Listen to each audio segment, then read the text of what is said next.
Variation आएंगे, ठीक है। एसेक्सुअल रिप्रोडक्शन हमने डिटेल में पढ़ना शुरू किया था, इससे पहले तो सिर्फ बेसिक था, एक्चुअल डिटेल यहाँ से स्टार्ट होती है। एसेक्सुअल रिप्रोडक्शन की पहली टाइप थी फिजन। फिजन का मतलब है ब्रेकेज। ये दो तरीके से हो सकता है, बाइनरी फिजन, एक ऑर्गेनिज्म का दो में डिवाइड हो जाना। एग्जांपल क्या था, अमीबा। ये इमॉर्टल होते हैं, डेथ नहीं होती इनमें, नेचुरल एक्सीडेंटल डेथ कभी भी हो सकती है। मल्टीपल फिजन कैसे होता है, एक ऑर्गेनिज्म था, उसी के न्यूक्लियस अंदर पहले डिवाइड हो गए, फिर वो सेल क्या हो गई, रप्चर हो गई। यहाँ पे पहले कैरियोकाइनेसिस होगी, फिर साइटोकाइनेसिस होगी, सीक्वेंस वही फॉलो होगी, और बाद में सेल जो है वो रप्चर हो जाएगी, बहुत सारी डॉटर सेल्स बन जाएगी, और ये किसमें देखने को मिलता है, प्लाज्मोडियम में, जो हमें मलेरिया कॉज करता है, राइट। फिर हमने पढ़ा बडिंग, बॉडी के ऊपर एक बड सी बन जाती है, ठीक है। This is also a mode of asexual reproduction. अब ये जो बर्ड है वो बॉडी के बाहर भी बन सकती है, जैसे ईस्ट में दिखाया था, ये बॉडी है और ये बर्ड बन गई, ऐसे हाइड्रा के अंदर बन जाती है। बर्ड जो है बॉडी के अंदर भी बन सकती है, वो फ्रेश वाटर स्पंज के अंदर, मैंने बताया था स्पॉन्जिला के अंदर छोटी छोटी जो ये जो बर्ड्स बनती हैं उन्हें क्या कहते हैं, गेम्यूल्स, ठीक है। नेक्स्ट हमने पढ़ा, नेक्स्ट मोड था रिप्रोडक्शन का, that was the spore formation. कई बार स्पोर्स के थ्रू भी रिप्रोड्यूस करते हैं। स्पोर्स कई तरीके के हो सकते हैं, ज़ूओस्पोर्स जो होंगे वो क्या होंगे, मोटाइल होंगे, फ्लैजिलेटेड होंगे। एग्जांपल क्या है, क्लेमाइडोमोनास। कोनिडिया स्पोर्स पेनिसिलियम में बनते हैं, उस एनिमेशन में भी दिखाया गया था कि इस तरीके के स्ट्रक्चर होते हैं, और ये डिटैच होकर नए प्लांट को जन्म दे देंगे, इस तरीके नए ऑर्गेनिजम्स को, सॉरी। अलग अलग मोड है रिप्रोडक्शन के। फ्रेगमेंटेशन बताया था, एक हमने पढ़ा था प्लाज्मोटोमी के बारे में। प्लाज्मोटोमी थोड़ी अलग है, मल्टी न्यूक्लिएट प्रोटोजोआ के अंदर होती है। इसमें क्या होता है कि पहले साइटोप्लाज्म डिवाइड हो जाता है, ठीक है। ये एक सेल है, साइटोप्लाज्म डिवाइड हो गया, दो सेल्स बन गई। अब उनके क्या डिवाइड होंगे, न्यूक्लियस, न्यूक्लियस का नंबर डबल हो गया, फाइनली जो है आइडेंटिकल सेल्स बन जाएंगी, जैसी पेरेंट सेल थी वैसे ही बनेगी। एसेक्सुअल मोड में हमेशा ध्यान रखना, जो डॉटर सेल्स बनती हैं वो अपने पेरेंट सेल के बिल्कुल आइडेंटिकल होती हैं, क्लोन्स होती हैं। प्लाज्मोटोमी थोड़ी अलग इसीलिए इंपॉर्टेंट, इसीलिए इसमें साइटोप्लाज्म पहले डिवाइड हो जाता है, न्यूक्लियस जो है वो बाद में डिवाइड होती है। फिर ये तो था दूसरे ऑर्गेनिजम्स के अंदर, लोअर ऑर्गेनिजम्स के अंदर, एनिमल्स के अंदर। नेक्स्ट है आपका asexual reproduction in the plants. Higher plants के अंदर एपोमिक्सिस, एपोमिक्सिस वर्ड बहुत बार आएगा। Asexual reproduction in the plant by the specific method is known as the apomixis, और you can say asexual reproduction in the plants by agamospermy is known as the apomixis। यहाँ दो important term आती है, apomixis and agamospermy। दूसरा method है plants के अंदर vegetative propagation, ये सबको पता होगा। Asexual reproduction by the help of the vegetative parts, stem से रिप्रोड्यूस करना, लीफ से, रूट से, वेजिटेटिव प्रोपेग्यूल से रिप्रोड्यूस करना, इसी वेजिटेटिव प्रोपेगेशन।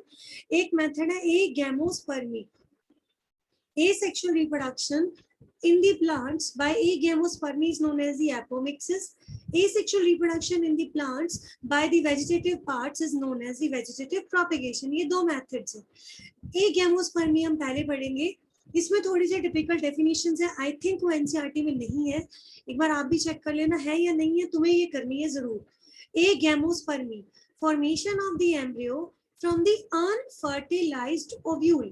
समझ रहे हो, ये मान लो एग है, इसको किसी स्पर्म ने, किसी मेल रिप्रोडक्टिव पार्ट ने फर्टिलाइज नहीं किया, ठीक है, और इसी ने अपने आप ही एम्ब्रियो बना दिया। This is known as agamospermy, ठीक है। Formation of the embryo from the unfertilised ovule, egg जो है फर्टिलाइज नहीं हुआ, फिर भी उसने एम्ब्रियो बना दिया, this is known as agamospermy। इसकी टाइप है आगे एडवेंटिव पॉली एम्ब्रियोनी, ठीक है। Embryo develop from the diploid cell of the nucellus is known as the adventive polyembryony. ये नाम थोड़े टिपिकल है, डेफिनेशंस थोड़े टिपिकल है, एक दो बार देखोगे आपको लर्न हो जाएंगी, अदरवाइज कॉम्पिटिटिव एग्जाम में जब डेफिनेशन आएगी तो आपको याद आ जाएगा कि हाँ ये है, ठीक है। बोर्ड में ये वही आता है जो एनसीईआरटी में, एनसीईआरटी में मेरे ख्याल से ये है नहीं, लेकिन ये इंपॉर्टेंट है तो करना जरूर है। एडवेंटिव पॉलीएम्ब्रियोनी मतलब development of the embryo from the diploid cell of the nucellus और इंटेगुमेंट्स। मैं जब आगे आपको रिप्रोडक्शन पूरा पढ़ाऊंगी उसमें न्यूसेलस आएगा एग के अंदर। क्या होता है, ओव्यूल के अंदर एक मास ऑफ सेल बना हुआ होता है, इस तरह से एग के अंदर एक सेल का मास होता है, न्यूट्रिशन देता है उसको, उसको कहते हैं न्यूसेलस। अगर ये न्यूसेलस खुद ही एम्ब्रियो में कन्वर्ट हो जाए, this is known as the adventive polyembryony. समझ में आ रहा है? और ये कॉमन होती है सिट्रस प्लांट्स के अंदर। अनफर्टिलाइज्ड एग है, एग फर्टिलाइज नहीं हुआ, ठीक है, उस एग के अंदर न्यूसेलर सेल का मास था, न्यूसेलस था, जो जिसका मेन काम होता है न्यूट्रिशन देना एग को। लेकिन यही न्यूसेलस किसी वजह से एम्ब्रियो में कन्वर्ट हो गई, ठीक है। और ये कहाँ कॉमन है? सिट्रस प्लांट्स के अंदर। पॉलीएम्ब्रियोनी वर्ड इसीलिए यूज करते हैं हम, पॉली मतलब मैनी, बहुत सारी न्यूसेलस सेल्स होती हैं तो बहुत सारे एम्ब्रियोज बनते हैं, ठीक है। फिर आता है नेक्स्ट है recurrent agamospermy. Embryo is from the diploid megaspore mother cell. समझ में आया? जब मेगास्पोर मदर सेल से एम्ब्रियो बनेगा, this is known as the recurrent agamospermy.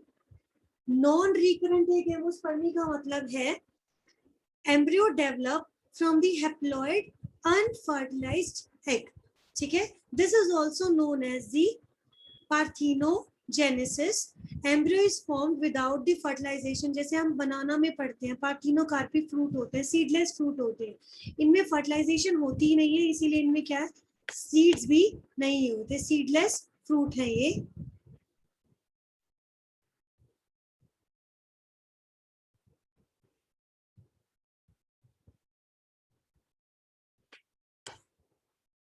ये डेफिनेशंस मैं फिर से रिपीट कर रही हूँ, आपको खूब अच्छे से ये लर्न होनी चाहिए कि प्लांट्स के अंदर जब आप एसेक्सुअल रिप्रोडक्शन पढ़ते हो तो दो चीजें आएंगी, एपोमिक्सिस एंड वेजिटेटिव प्रोपेगेशन। इससे पहले बहुत आसान था, binary fusion, multiple fusions, spore formation, budding, fragmentation.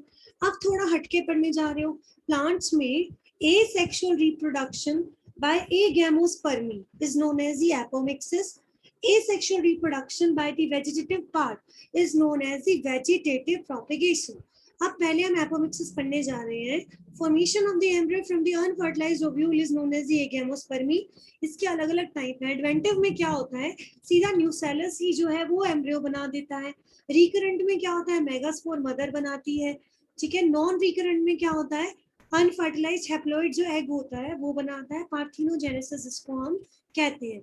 अब आता है वेजिटेटिव प्रोपेगेशन। ये बहुत बहुत इजी है, ये नेचुरल पढ़ा रही हूँ, फिर मैं आपको आर्टिफिशियल भी बताऊंगी। आई डोंट नो एनसीईआरटी में दिया है या नहीं ये दिया है, क्योंकि मैंने अभी तक एनसीईआरटी में चैप्टर देखा नहीं है या नहीं है। आपको ये जितनी भी मैं एक्स्ट्रा बता रही हूँ चीजें आपको करनी है। वेजिटेटिव प्रोपेगेशन जहां ज्यादा है चैप्टर में या टफ है, वहां तो हम चलो मान के चलते हैं कि हम उतना कर लें जितनी सीबीएसई की गाइडलाइन के अकॉर्डिंग हमें करना है। जो चैप्टर्स छोटे और जहां से क्वेश्चन आते हैं एटलीस्ट हमारी कोशिश होनी चाहिए कि वहां से हम पूरा कर पाए। वेजिटेटिव प्रोपेगेशन 3 पार्ट से हो सकता है, स्टेम से, रूट से, लीव से। ये क्या कहता है कि एक पौधे का कोई भी वेजिटेटिव पार्ट ले लो, टिश्यू कल्चर पढ़ा था हमने, याद होगा आपको, वो वेजिटेटिव प्रोपेगेशन ही था। किसी भी पौधे का एक छोटा सा पार्ट ले लो और उससे नया पौधा बना दो, this is the vegetative propagation. In parts में कौन आते हैं, स्टेम, रूट और लीफ। इनको एक नाम दिया जाता है वेजिटेटिव प्रोपेग्यूल्स। तो asexual reproduction by the agamospermy is known as the apomixis. Asexual reproduction by stem, root, leaf or vegetative propagule is known as the vegetative propagation. पहला एग्जांपल है, हम ये स्टेम का पढ़ेंगे अब कि स्टेम से कैसे होता है वेजिटेटिव रिप्रोडक्शन। इसमें पहले आते हैं runners. Vegetative reproduction by the stem, पहला आता है रनर। रनर मैंने आपको पहले भी बताए थे, +1 में हमने पढ़े थे। रनर्स क्या होते हैं, मैं आपको इमेज दिखाती हूँ।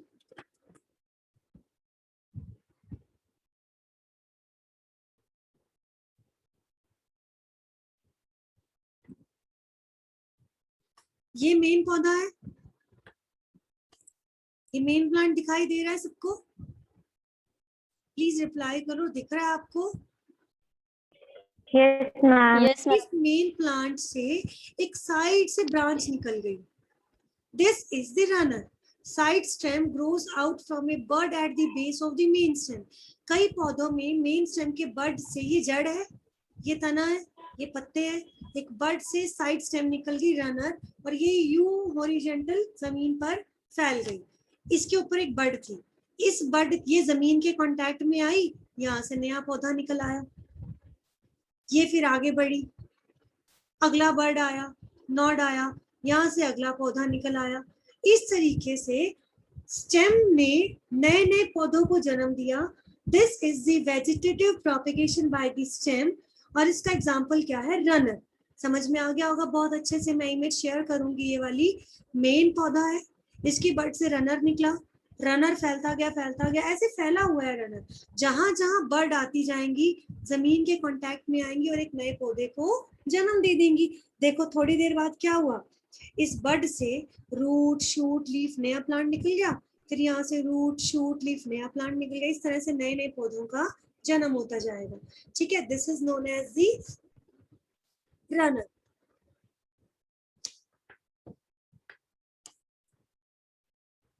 फिर आते हैं, इमेज देख देख के करोगे तो कभी भूलोगे भी नहीं, ये आप कर लेना। फिर आता है ऑफसेट। ऑफसेट का मतलब होता है ये रनर ही।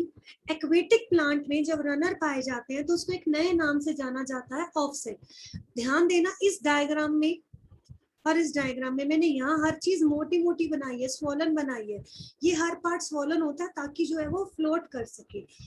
सिंपल सी बात है, अगर जमीन पे उगने वाले प्लांट में साइड स्टेम ग्रो करती है, दिस इज द रनर। अगर लैंड प्लांट है तो उसमें आपने कह दिया नाम रनर। सेम चीज है, लेकिन अगर एक्वेटिक प्लांट में आपने उसको नाम दे दिया ऑफसेट। एग्जाम्पल दिया गया है बुक में, Eichhornia, very very important. Water hyacinth भी बोलते हैं इसको, terror of Bengal, terror of Bengal. ये क्वेश्चन रट लो, दिमाग में बिठा लो, बुक में लिख लेना, इकोलॉजी में भी आएगा और बड़ी बार ये क्वेश्चन पूछा जाता है बोर्ड में और नीट में भी, टेरर ऑफ द बंगाल। मैं आपको एक बार दिखाती हूँ कि ये ऑफसेट क्या है। सिंपल साधारण भाषा में इतना बोलोगे इसको आप कि जब रनर एक्वेटिक प्लांट में पाए जाए तो they are known as the offset. नाम बदल दिया, सिंपल, और कुछ नहीं किया, चीज वही है।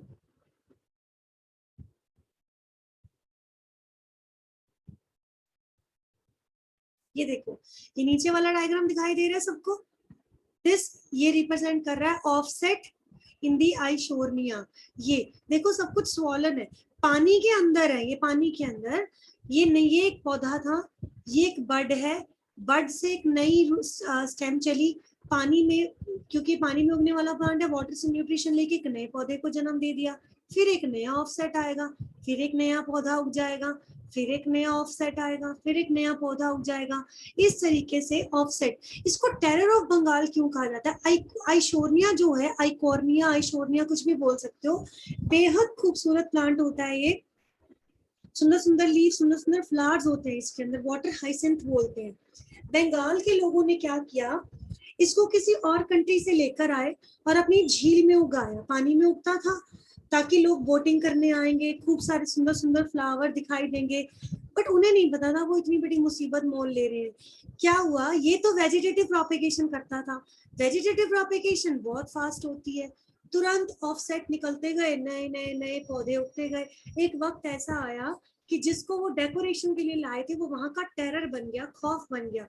पूरी वहां की झीलों में आइकॉर्निया या कोयना फैल गया, इतना आइकॉर्निया फैल गया कि वहां के एक्वेटिक एनिमल्स को फूड मिलना बंद हो गया और वो मरने शुरू हो गए। इसीलिए इसको कहा जाता है टेरर ऑफ बंगाल। बड़ी छोटी सी स्टोरी है, बंगाल के लोग आइकॉर्निया को दूसरी कंट्री से लेकर आए थे क्योंकि बेहद खूबसूरत था, ठीक है, बट इसकी एक दिक्कत थी कि ये खूब तेज से रिप्रोड्यूस करता था ऑफसेट के थ्रू। वेजिटेटिव रिप्रोडक्शन है, बहुत ज्यादा फास्ट होता है, तुरंत पूरी की पूरी झील में जगह जगह ये फैल गया। इतना फैल गया कि वहां के एक्वेटिक स्पीशीज को फूड मिलना, न्यूट्रिशन मिलना, ऑक्सीजन मिलना कम हो गया और उनकी डेथ होनी शुरू हो गई। तो इसको एक नाम दिया गया, टेरर ऑफ बंगाल। फिर आता है दूसरा एग्जाम्पल, स्टेम का ही एक एग्जाम्पल है, ट्यूबर्स। आपने आलू में देखा होगा, आलू में आंख बनी हुई होती है, घरों में आलू पड़ा होगा, आज देखना ऐसे ऐसे धब्बे दिखाई देते हैं, इसको कहते हैं आई ऑफ पोटैटो। ये आई नहीं होती, एक्चुअली नोड होती है। हमने बहुत बार देखा होगा, टोकरी में घरों में आलू पड़े होंगे, कुछ दिन बाद वहां से पीले पीले रंग की बर्ड्स निकल आती हैं। बड़े कहते भी थे पहले कि आलू को अब जब बर्ड निकल आए तो उसको जमीन में बो दो तो आलू उग जाएगा। वो सच है, क्योंकि वो स्टेम निकल आती है नोड से और वो एक न्यू प्लांट को जन्म देती है। फिर आते हैं राइजोम्स। अदरक के अंदर, जिंजर के अंदर ऐसे लाइंस दिखाई देती हैं। अदरक ऐसे बेढंगी सी होती है, उसके अंदर ऐसे लाइंस दिखाई देती हैं। These are the rhizomes. ठीक है, ये जो राइजोम्स है, नोड्स निकलेंगे, नोड से नया पौधा निकल आएगा। बल्ब होते हैं अनियन के अंदर, गार्लिक के अंदर। कॉर्म कोलिकेसिया में देखने को मिलता है। कोलोकेसिया होता है बेटा अरबी। अरबी की जो स्टेम होती है स्टाउट होती है, अंडरग्राउंड होती है, उसमें बहुत छोटी छोटी नोड्स और इंटरनोड्स होती है। उससे भी क्या है, आप नए पौधे को जन्म दे सकते हो। इन शॉर्ट ये सारे एक जैसे हैं, आलू, अरबी, अदरक और ये टर्मरिक, हल्दी, अनियन, गार्लिक, ये लगभग एक तरीके से ही ग्रो करते हैं। फिर आते हैं सकर्स, इंपॉर्टेंट। रनर पढ़ा आपने, स्टेम से एक साइड से स्टेम निकल आई, दिस इज द रनर। अगर वही रनर एक्वेटिक प्लांट में निकल गया था तो आपने उसको नाम दे दिया ऑफसेट। फिर आते हैं सकर्स। ठीक है, ये जो सकर्स होते हैं ये ground, below the ground grow करते हैं। ये देखो, सकर्स जो होते हैं लैंड प्लांट में ही होंगे। The only difference is, sucker का एग्जांपल याद रख लेना क्राइसैंथेमम, ऑफसेट का एग्जांपल रख लेना आइशोर्निया। ठीक है, ये देखो ये पौधा है, ये जड़ है, ये लीफ है। जमीन के अंदर ही नया स्टेम निकला, लेकिन ये अंदर ना, अंडर द ग्राउंड था। ध्यान दो, आपको आप कहोगे ये भी अंडर द ग्राउंड है, ये अंडर द ग्राउंड नहीं है, ये अंडर द वाटर है, पानी में है। ये पानी की सतह पे भी हो सकता है, जरूरी नहीं है कि उसके अंदर डिप ही होगा ये। लेकिन रनर और सकर में मेन डिफरेंस क्या होते हैं, रनर जो होंगे ये अबव सॉइल होते हैं, सकर जो होंगे ये बिलो सॉइल होते हैं। समझ आ गया? सकर का एग्जाम्पल क्या है बेटा, क्राइसैंथेमम। तो बस आपको इतना ही ध्यान रखना है, इनमें मेन डिफरेंस क्या है, तरीका वही है। सकर निकलेंगे, सकर आगे जाके नए प्लांट को जन्म देंगे। फिर आते हैं स्टॉलन्स। रनर्स, जो रनर्स होते हैं, सॉरी,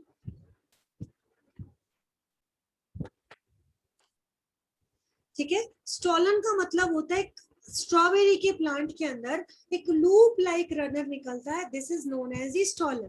कहीं पे भी बेटा कंफ्यूज नहीं होना। मैंने आपको 3 बल्ब वगैरह, ये राइजोम, ये तो अलग चीजें याद रह जाएंगी। कंफ्यूजन कहाँ आएगा आपको, रनर के अंदर, सकर के अंदर और स्टॉलन के अंदर। रनर और ऑफसेट तो एक ही बात है। अब ध्यान दो, दिस इज अबव ग्राउंड और आप कह सकते हो अबव दी सॉइल, और ये मोर और लेस फेट होता है। ठीक है, सकर बिलो दी ग्राउंड, और यू कैन से below the soil. Stolen above the ground but loop shape, ऐसे ऐसे होगा। और ये कहाँ होगा, स्ट्रॉबेरी के अंदर। काम सबका वही है कि नए प्लांट को ये जन्म देते हैं।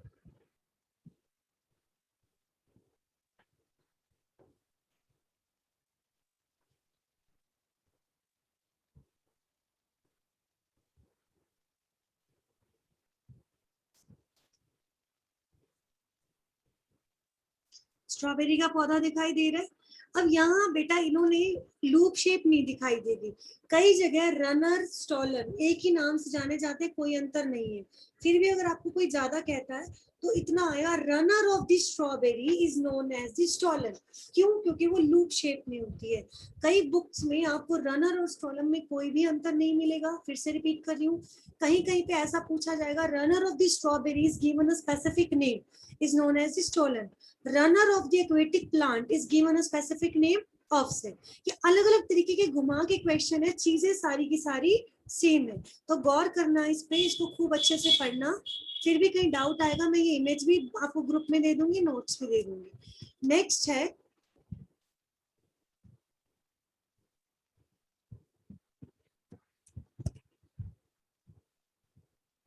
यहाँ मैंने लिखा भी है, स्टॉलन जो है वो लूप की फॉर्म में होता है, अदरवाइज ये रनर के जैसा ही है, कोई डिफरेंस नहीं है।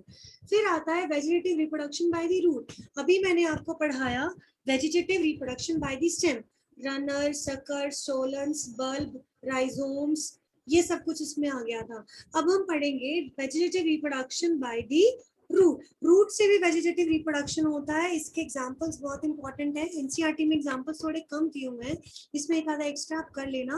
पहला एग्जांपल है शीशम वुड, शीशम की लकड़ी जो बहुत महंगी, बहुत अच्छी, बहुत कीमती मानते हैं फर्नीचर बनाने के लिए। इसका साइंटिफिक नेम है डेलबर्जिया सीसू, साइंटिफिक नेम से क्वेश्चन आता है।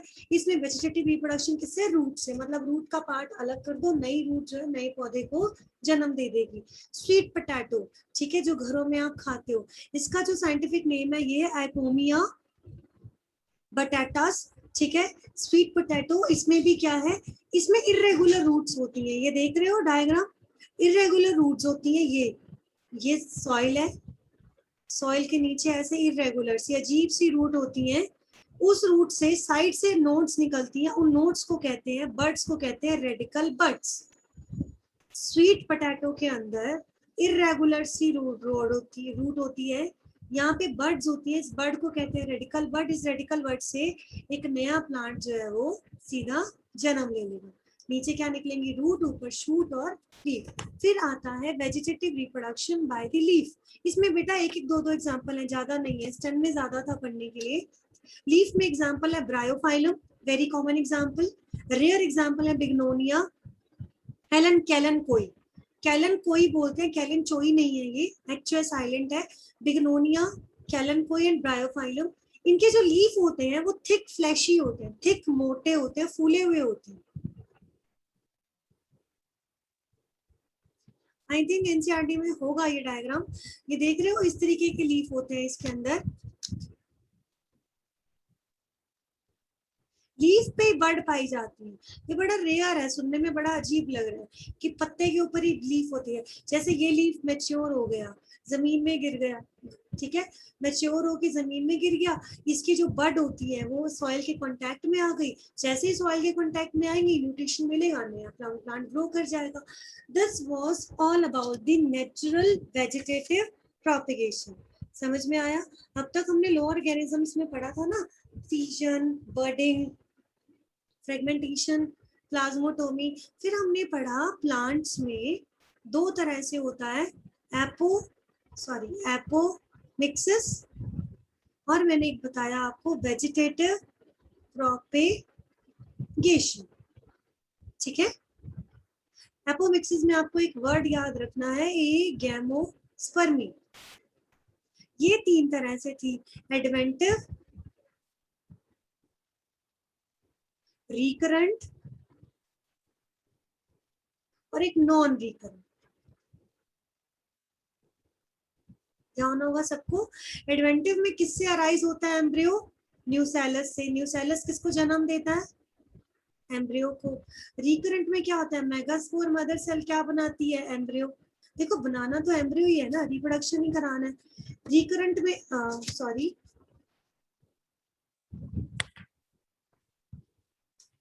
नॉन रिकरेंट में क्या होता है, ओव्यूल होता है, अनफर्टिलाइज्ड होता है, वो क्या बनाता है, एम्ब्रियो।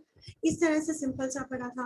वेजिटेटिव में मैंने आपको बताया कि आप स्टेम से भी करवा सकते हो वेजिटेटिव रिप्रोडक्शन, रूट से भी करा सकते हो और आप लीफ से भी करा सकते हो। स्टेम में फिर हमने ढेरों चीजें पढ़ी, suckers, stolons, offset, runners, bulbs.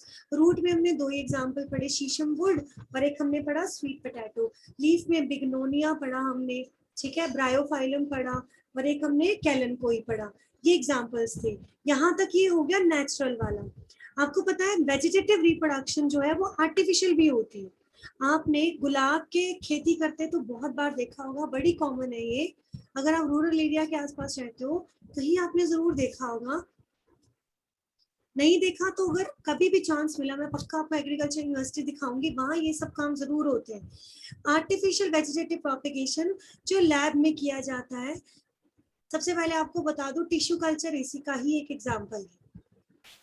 आपसे कोई पूछे कि क्या आप आर्टिफिशियल वेजिटेटिव प्रोपेगेशन बता सकते हो, बिल्कुल बता सकते हो। जो टिश्यू कल्चर करते हैं वो आर्टिफिशियल ही तो है, ठीक है। एक एग्जांपल है स्टेम कटिंग। क्या करते हैं, एक पौधा लिया, मुझे उसके हूबहू उसके जैसा पौधा बनाना है, ठीक है, तो मैंने क्या किया, स्टेम कटिंग कर दी। स्टेम कटिंग करनी, ध्यान देनी होती है, इस तरीके से करते हैं। हमेशा देखना कट तिरछा लगा होता है। इस तिरछा कट लगने का, एंगुलर कट इंग्लिश में बोलते हैं, इसका पर्पस क्या है, मैक्स मिनिमम डैमेज होता है। जब आप पौधे को तिरछा काटते हो तो उसको डैमेज कम होता है, उसका ज्यादा से ज्यादा टिश्यू सॉइल के कांटेक्ट में आता है। देखो मैंने एक स्टेम ऐसे काटी, सिर्फ इतना एरिया ही सॉइल के कांटेक्ट में आएगा। मैंने एक स्टेम ऐसे काटी, ज्यादा एरिया सॉइल के कांटेक्ट में आएगा, ठीक है। और कट हमेशा कैसे करना है, नोड के नीचे लगाना है। ये देखो नोड के नीचे कट लगाया गया। बड़े कॉमन क्वेश्चंस हैं बेटा ये, कि तिरछा कट क्यों लगाना है, क्या क्या फायदे होते हैं इसके। फिर उसके बाद क्या किया, कट ले लिया, कट पीस को ऑक्सीजन के अंदर डिप कर दिया। जैसे ही आप ऑक्सीजन के अंदर डिप करोगे, रूट फॉर्मेशन स्टार्ट हो जाएगी, ठीक है। रूट फॉर्मेशन स्टार्ट हो गई, आप उसको जमीन में जाके ग्रो कर देना। फिर एक मेथड है लेयरिंग। लेयरिंग दो तरीके से होते हैं, ग्राउंड लेयरिंग और एयर लेयरिंग। ये भी बहुत इंपॉर्टेंट है, सारा कुछ इसमें इंपॉर्टेंट है, ग्राउंड लेयरिंग और एयर लेयरिंग। मान लो एक पौधा है, वो बड़ा फ्लेक्सिबल है। फ्लेक्सिबल समझते हो, कई बेलें देखी होंगी, डंडी को ऐसे आप मोड़ लो, मुड़ जाती है, टूटती नहीं है, मुड़ जाती है। और कई इतनी हार्ड होती है, जैसे ही मोड़ोगे टूट जाएगी। अगर कोई पौधा फ्लेक्सिबल है, जैसे जैस्मीन, लेयरिंग का मतलब होता है, देखो ये पौधा उगा हुआ है, मैंने इसकी स्टेम खींची, ठीक है, क्योंकि वो सॉफ्ट थी, खींच के उसको मैंने जमीन में दबा दिया, ऊपर मिट्टी डाल दी, मिट्टी से ढक दिया। उसकी बर्ड होंगी ना, स्टेम है तो पक्का बर्ड होगी, उसको मिट्टी से ढक दिया। कुछ वक्त के बाद मैं देखूंगी नया पौधा उग गया। तो ये नेचुरल तो नहीं हुआ ना, आर्टिफिशियल किया। फिर मैंने यहाँ से एक और स्टेम खींची, फ्लेक्सिबल थी, नोड आया, इसको जमीन में ढक दिया, सॉइल से ढक दिया, पानी दिया, न्यूट्रिशन दिया, नया पौधा उग गया। इस तरीके से कंफ्यूज मत हो जाना, ये स्टॉलन नहीं है, कर्व हो गया, लूप हो गया तो स्टॉलन नहीं है, ये लेयरिंग है, ग्राउंड लेयरिंग है, जमीन पर लेयरिंग कर रही। अगर पौधा हार्ड होगा तब कैसे करोगे, ठीक है। अगर हार्ड है, हार्ड का एग्जांपल है, कई बार क्वेश्चन पूछा जाता है, how will you perform artificial vegetative propagation in the गवावा, mango and citrus. कैसे करोगे आप, उसमें हार्ड होती है स्टेम। तो पहले आप क्या करोगे, देखो ये पौधा है, ये इसकी ब्रांच है, उसको छीलोगे ऊपर से, इतना छीलोगे कि डेड टिश्यू रिमूव हो जाए, अंदर का डेलिकेट टिश्यू बाहर निकल आए। काटना कहीं नहीं है, क्योंकि काट तो सकते ही नहीं हो, खींच भी नहीं सकते हो, क्योंकि वो हाईली डेलिकेट है। एक्सपोज हो गया, उस एक्सपोज पार्ट को हमने मिट्टी से कवर कर दिया। मिट्टी से कवर करने के बाद हमने मोसिस से कवर कर दिया। मोसिस जैसे बेल होती है, फुनेरिया जिसको बोलते हैं, कि मॉइस्चर को बहुत ज्यादा एब्जॉर्ब करती है। कुछ टाइम के बाद क्या होगा, वहां से जड़ें निकलने लग जाएंगी, अब उसको कट करके उससे आप नया प्लांट ग्रो कर सकते हो। देखो ये थोड़ा कंफ्यूजन हो गया आपको। ये पौधा है जिसकी स्टेम बड़ी हार्ड है, आपको लेयरिंग करानी है। लेयरिंग का नाम है एयर लेयरिंग, हवा में ही हो रही है ये, ठीक है। मैंने क्या किया, कट करके डेड टिश्यू रिमूव कर दिया, काटा कुछ नहीं, सिर्फ छीला, डेलिकेट टिश्यू एक्सपोज हो गया।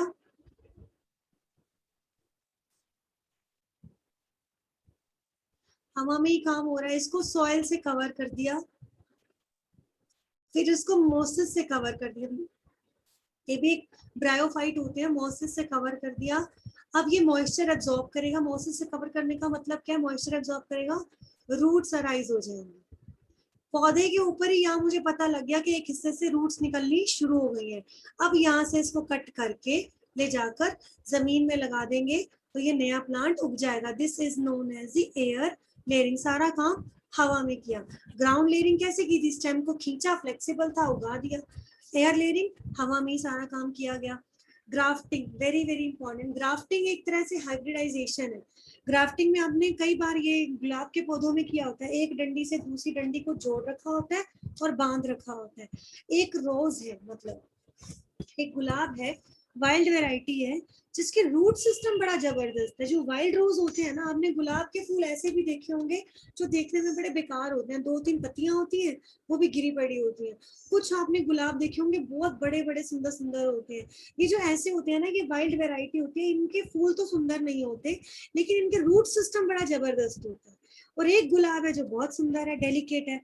आप चाहते हो दोनों कंबाइन हो जाए, तो यहाँ पे कोई साइंटिफिकली कुछ नहीं करना, आप क्या करोगे, वो पौधा जिसकी रूट सिस्टम बड़ी अच्छी है वो ले आए, उसकी रूट ऐसे कट कर दी और जमीन में लगा दी। फिर आप वो ले आए पौधा, उसकी स्टेम कट करके ले आए जिसके फ्लावर बहुत सुंदर है, उसकी स्टेम भी ऐसे कट कर दी। समझ रहे हो, ये मैं उसकी रूट लेकर आई हूँ जिसका रूट सिस्टम बड़ा जबरदस्त है, अच्छा है। ये उसका शूट लेकर आए हैं जिसके फ्लावर बहुत अच्छे हैं, और इसको यहाँ पे हम कवर कर देते हैं, बांध देते हैं। ठीक है, कुछ वक्त के बाद ये दोनों कंबाइन, ये कुछ कुछ पौधों में ये एबिलिटी होती है, स्टेम टू स्टेम कंबाइन हो जाएगी, तो अब जो नया पौधा ये आगे उगेगा उसमें दोनों के फीचर्स आ जाएंगे। This is known as the grafting. ठीक है, जो नीचे रूट पार्ट होता है इसको कहते हैं स्टॉक, शूट पार्ट को कहते हैं शियोन। तो इस तरह से ग्राफ्टिंग, ग्राफ्टिंग कई तरीके से करते हैं। अगर ऐसी गड़बड़ हो जाए, मान लो कि जिसकी मैंने रूट काटी है वो रूट तो बड़ी चौड़ी है, उसका डायमीटर बहुत ज्यादा है, ऐसा कट लगाया है हमने, लेकिन शूट जिसकी मैंने लानी है वो तो छोटी सी है, पतली सी है, तो हम क्या करेंगे, इस तरह से कट लगाया, सेंटर में कट आ गया, शूट का कट इस तरीके से लगाएंगे कि इसके अंदर फिट आ जाए। कहने का मतलब ये है कि एक दूसरे के अंदर ये फिट आने चाहिए, ब्लॉक हो जाने चाहिए। फिर अगर इसको कहते हैं हम वेज ग्राफ्टिंग। अगर बहुत ही ज्यादा चौड़ी रूट है तो हम इस तरीके से कट लगाएंगे। ठीक है, इस तरीके से कट लगाकर कई सारी कट्ठी स्टेम डाल सकते हैं इसके अंदर, एक ये डाल दी, फिर एक ये डाल दी इसके अंदर, एक ये अटैच कर दी, इस तरह से कई सारी मल्टीपल इकट्ठे कर सकते हैं। This is called as crown grafting. तो ये सब कुछ था इसके अंदर।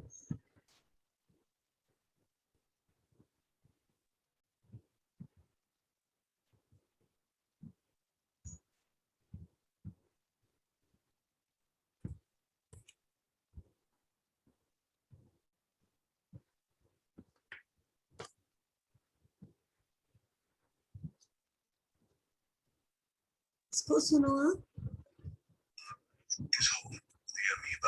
ये हम पढ़ चुके हैं ऑलरेडी, ईस्ट हम पढ़ चुके हैं, कल देख लिया था आपने, स्पॉन्जेस देख लिया था आपने। अब यहाँ से देखो, as well as in certain higher plants such as potato. For instance, Chlamydomonas, a type of algae, develops zoospores which later mature into new plants. However, during unfavorable conditions, Chlamydomonas, as well as other types of fungi and algae, undergo sexual reproduction. Higher plants, ये देख रहा है leaf पे bird आई हुई है, ये runner suckers दिखाए, ये अदरक का दिखाया और ये आलू का दिखाया। Specialized structures which emerge from different parts of the plant. For instance, the stem of a potato plant is dotted with buds known as eyes.